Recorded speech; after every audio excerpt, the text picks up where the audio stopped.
η σκοπιά στην οποία σας μιλάω είναι μια σκοπιά που έχω περάσει πολλές υπηρεσίες με κρύο και χιόνι μια φορά από ό,τι θυμάμαι και γενικά ψύχρα. Ψύχρα μπορεί να είχε, αλλά όπως είπα και πριν,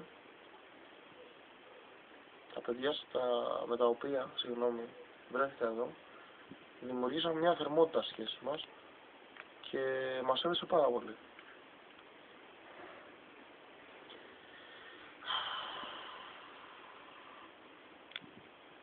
Συγκινούμε σκεπτόμενος ότι σε λίγες μέρες, το λέω έτσι και μου βγαίνει έτσι σαν νευρικό γέλιο, ας πούμε, θα φύγουν κάποια άτομα από εδώ, κάποια άτομα τα οποία σίγουρα θα λείψουν από μένα. Πιστεύω και από όλους όσους γνωρίζουν αυτά τα οποία λέω και θα δουν και το συγκεκριμένο μικροφίλ, το οποίο ήταν δική μου σαν πρωτοβουλία, αλλά είχα βοήθεια από δύο φίλους συναδέλφους.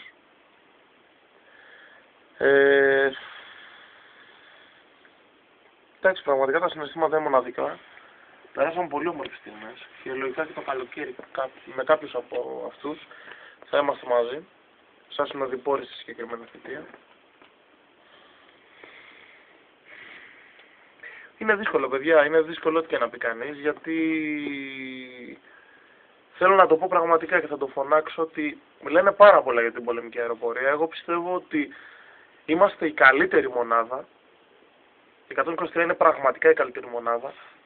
Είναι η πιο ποιοτική μονάδα, είναι η πιο σωστή, η πιο αμυντική και ταυτόχρονα επιθετική μονάδα.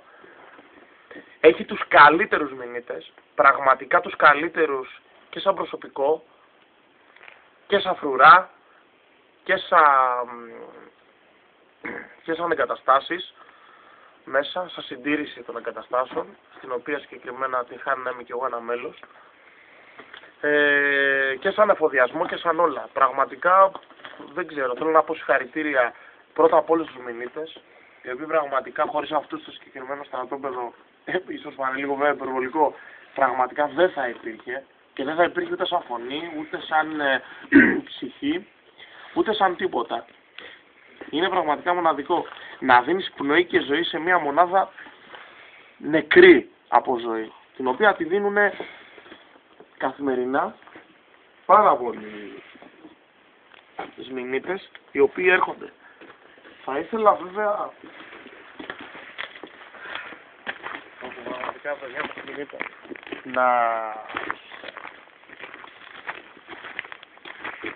δεν έχω λόγια. Να προσθέσω ότι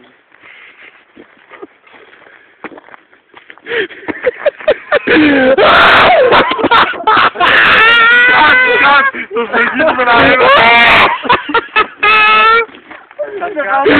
Είναι γαμάτο.